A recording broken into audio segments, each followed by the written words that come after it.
Hello, everybody. Again, here my channel, The World in the Pocket. And today I want to speak with Loren Gerlach, not an Englishman in New York, but an American man in London. And he himself, hello, by the way, first of all. Hello. From yourself, you say you're a trilingual travel junkie, a musician, and a nearly retired management consultant. Correct. So what is the most important thing from these things I've named? Well, the retirement is a pretty cool thing for me. That's happening next month. But You're as far as my retire. Yeah, I just turned 55. I'm going to retire next month. Because I'm tired of my job. I've been doing it for too long, and I would much rather be doing travel and music. And the job is one, management consulting is one that kind of takes over your life. You have some 14-hour days, you have some 2-hour days, but either way, you can't plan ahead. You can't do amateur theater and commit to coming to rehearsals in the evening because you could have a business trip come up with zero notice. So if you're a management consultant, you're not doing a lot else, regardless of how busy or not busy you are from project to project. Yeah. And I would much rather be doing more travel and more music. So can you afford this, or do you have to work freelance? So I've been building quite a complicated financial model for some time. Oh. I got lucky in a few ways. I had a few defined benefit pensions. And let me tell anyone in the UK, if you have a defined benefit pension, look at converting it. Listen carefully. It is, the problem is interest rates are going to rise, and then the value of making that conversion is going to fall. It's a complicated thing with UK pension law. But I had pensions, they were guaranteed to pay me a very small amount of money each year after I retired, and I've turned them into a very large amount of money that is now, it rises and falls with the market. It's not guaranteed, but it's a much larger amount of money. I bought a house in Ealing in West London in 1999. I could not afford this house now. I bought a house in Washington right after the 2008 crash. And I've been putting a lot of money into pensions. So in America, you graduate with huge debt. I had $100,000 of student debt. So I paid that off. Then I paid the house off, and then I really started saving for retirement. So I never ever lived on everything I earned because I couldn't, I just got used to living on less than I earned because of the student debt. And so I kept doing that. I have no children. If I had children, I would not be retiring now. But your wife? I have a wife. That's different. She doesn't need a college education. She already had one. And and a huge thing is I live in Europe and I have socialized medicine, because if I lived in America and had to pay my wife's health insurance, she has a chronic illness, this would not be happening. Okay, yeah, understood. So good organized, as I understand, very German, I would say. So yeah, and your name is German. So do you have a German background? Yeah, my father was born there, grew up in Hamburg, emigrated to the US in 1959. He met my mother, who was then she was an American-born graduate student in German. She'd studied in Berlin. So she was also fluent, and she traveled all over Europe. So I'm American, but of German heritage. Mm-hmm. But I only really learned German as an adult. I first focused on learning Russian, lived in Russia for many years. And then in 2001, my British employer sent me to Germany on a one-year project. And so I had to learn German. I was in a small town where you just couldn't get by with English. Okay, and you said you learned Russian, and so far as I know, you worked in Russia and studied in Russia. I studied Russian in university in the States first, and then for a semester in Leningrad during the Perestroika period. And after that, I worked in Russia on several occasions during the 1990s. And even since then, I moved from Russia to the UK in 98, but I've continued to do occasional projects in Russia. Mm-hmm. Is Russia on your traveling list? It's the first place on my traveling list. I'm going there, assuming I get the visa, because you never know with Russia. I plan to do a 3-month travel there starting in May to really see the yeah. Oh, very ambitious. I mean, in the today situation, you know how bad the COVID situation is in Russia at the moment. Where you want to go? Starting on the Volga, then into the Urals, Western and Central Siberia. I want to do some trekking in the Altai Republic, the Caucasus, and around Lake Baikal. I'm aware of the COVID risk, and it certainly is high. I mean, I'll have had a 3rd vaccination shot by then. And, you know, to me, COVID is here now. I don't think if anyone's going to put off their plans until COVID is gone, then you're going to die first. That's my personal view. Okay. So you have your documents ready and you're waiting now for the visa. You can only apply for the visa 3 months before you're going to go. So I haven't applied yet, but I will do. Yeah. And now you apply with an American passport or British? So I know as a German, you can already get e-visas, or that was discussed. Do you know? So the way it has been in the past is you have to apply in your country of residence. So my American passport has no British residence stamp in it because I have a British passport. Okay. Therefore, I can either apply here in the UK using my British passport or in America using my American passport, but not the other way around. Okay. The easiest is to use my British passport here. Yeah. So, and you want to go by your own with your wife? It seems very ambitious, trekking. Well, my wife is not a backpacker. She is not interested in sleeping in tents on mountaintops. So no, this will be a solo trip. A solo trip. How many months you have planned? 3. It's the longest you can stay in Russia on a non-resident visa is 90 days out of every 180 days. That's your limit. And have you? Yeah, sorry. So when I'm going into the national parks like the Altai, I'll go in a guided group. But if I'm traveling in the cities, I'll travel by myself, stay in youth hostels and places like that. Yeah. And you have booked this? Could you book this already? Are you having already contacts with people there? I have, I have a plan. I know what I want to do, but you really can't book flights more than a few months out.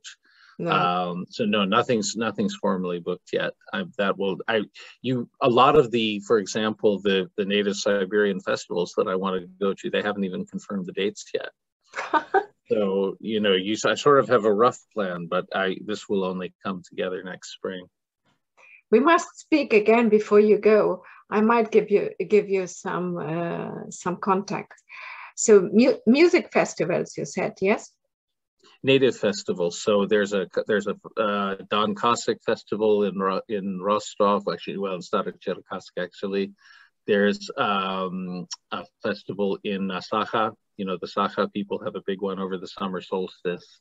Yes. There's Sabantui, which is celebrated by several peoples in the Urals, and so different tribes do it in different dates. So I'm going to try to catch one of the Sabantui festivals, probably in June. There's a number of different things going on. And where do you plan to go in the Kafkas area? To Chechnya as well? No, not Chechnya or Dagestan. No, starting in Minvody and then heading south through Pyatigorsk and then down into the mountains on the border. For both Altai and the Kafkas, I will need border permits. Yeah. And also to do the Volga River Delta south of Astrakhan, which is right on the Kazakh border. So for each of these places, I'll need extra paperwork. And so, you know, I may be limited. If they deny me, then there are certain places I won't go. if you go to Dagestan, don't I don't intend to go to don't miss the town Bergent, Debent, sorry, a very old town. I was in 2003 in Dagestan. Makhachkala is not the nicest place, but again, let me know. I still have their contacts. So yeah, interesting. Obviously, for me, with my background living in Russia, and we actually lived in the same time in Russia, but then didn't know each other. And you lived in Petersburg, and I am in Moscow. So Russia is your first place you want to go. What is then on your list? So my wife and I are hoping to learn Spanish in Cuba. We love Cuba. It's our favorite country. We've been there twice now. You know, I really fell in love with Latin American culture actually in business school in the US because we had a very large Latin American student population. But the problem in so much of that part of the world is the crime, and you're always kind of on edge. Whereas in Cuba, you're really not. You know, you can go anywhere, and local Cubans can as well. I saw young women cutting through parks in Havana at 3 a.m. alone, you know, clearly not afraid. So it's, you know, we love the music. I'm a guitarist. Cuba's paradise if you're a guitar player. So the plan is to live in Santiago, which is where a lot of the musical traditions come from, to study Spanish, my wife and I together, for about 9 months or so. 9 months? Something like that, yeah. Okay, so you will come back as a Cuban musician, speaking, I don't have any doubts, fluent Spanish. You will probably sing in Spanish. I hope so. That's the intention. And then I would like to do some backpacking around Latin America after that. Okay. So, but there is this a plan for, or do you have further plans already?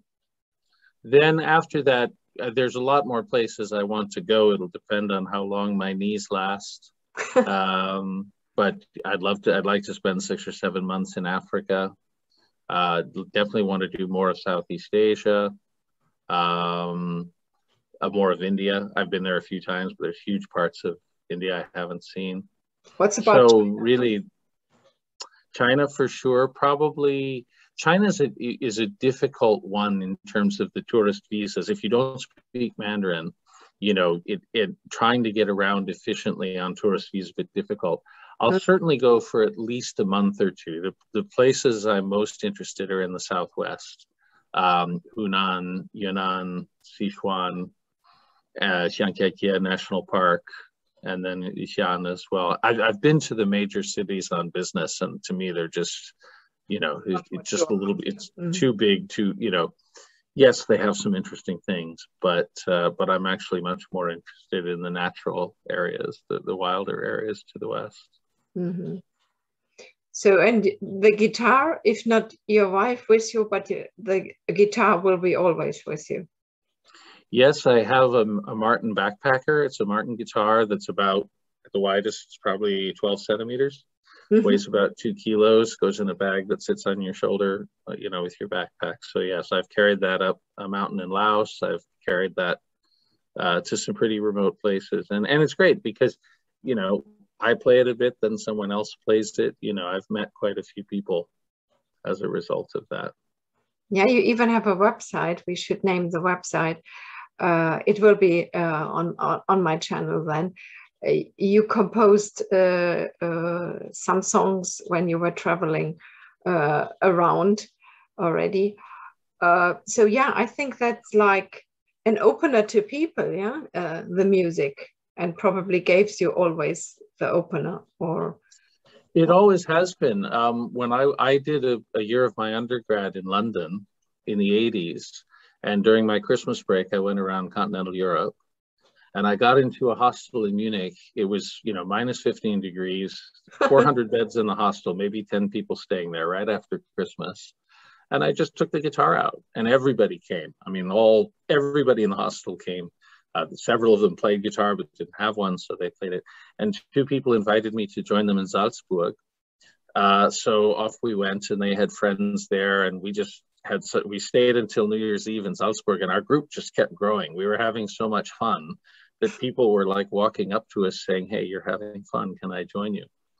And so as a result of playing a little guitar in a hostel in Munich, I wound up sitting in the snow by the abbey across from the castle overlooking the town of Salzburg, watching the fireworks and drinking a lot of beer. Great, great. Where have you not been? Or can you still say a number in how many countries you have been? I've been in about 115, 120, something like that. But in many of them, I haven't really, I mean, Brazil, I had 5 days in Rio, that's it. So there's a huge amount. Business. Even the countries I've been to, there's a lot that I haven't seen. I have a map. I have a map of the globe with all the places I still want to go. Mm-hmm. I started this about 10 years ago. It had about 110 places in 60 countries. And it still does, because every year I do 1 or 2, but I wind up adding a few. So I probably will never get around to all of them. It comes probably from your family background, because you said your mom was traveling as well with your dad. How will you pack this together? Will you write a blog about it, or will you write a book maybe even about it? Do you do photos? I do photo. I will definitely do a blog. I haven't even figured out where I'll set that up. I'm technologically backward, so I will have to figure out, where I put that and how I set it up. For now, what I've done historically is put an album on Facebook from each trip that my wife and I take together. And also in America, it's tradition to do a Christmas letter. Every year you do a letter about, Yes, well. Mm-hmm. Yeah. And so I do that each year, mainly about our travels. Yeah, I will need to do a blog, and, maybe some books will come out of it. We'll see. I don't. Well, I think to write one book about all of that, I don't know what that could get too muddled. You need to have a story and a theme, and I don't think just writing a diary about 5 years of travels, I don't think would make sense as a book. No. You have to have an idea. You have to understand, what's the story that I'm trying to tell and the message I'm trying to convey first. Yeah, but the blog you can at least do every day, and we can keep up with you in this way.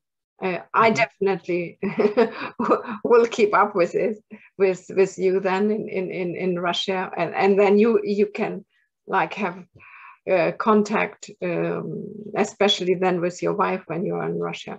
Wi-Fi is very good. Internet is very good in Russia, so should be fine.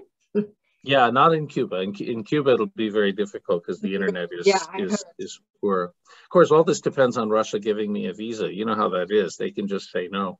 So the whole Russia trip falls apart if I don't get the visa. I don't think so. I never was not given a Russian visa.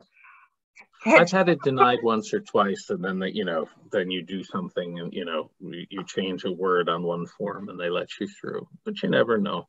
Yeah. Okay. Yeah. So then next time probably we have to extend this on Spanish, but my Spanish. Funny enough, I went to Cuba as well. That was after my studies. Okay, that's a long time ago. Because I didn't know what I wanted to do. I didn't immediately started to work. And I thought, yeah, interesting country. I was before in the Dominican Republic, what I really didn't like.